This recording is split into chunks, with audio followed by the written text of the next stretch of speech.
И устраивается ли вас лично вообще в данный момент использование? У нас 27-й год стоят сроки, да?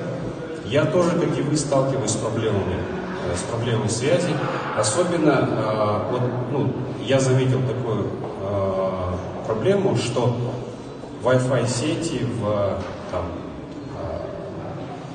заведениях, например, общепита, да, или в крупных торговых центрах, они не очень качественно построены. Вот я думаю, что следующий наш шаг будет в эту сторону этой регуляторики.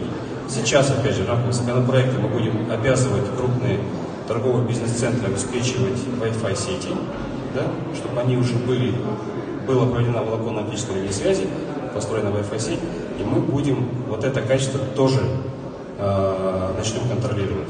Что, я думаю, для всех будет комфортно, находясь в торговом центре или сидя в кафешке, иметь качественный интернет. Спасибо.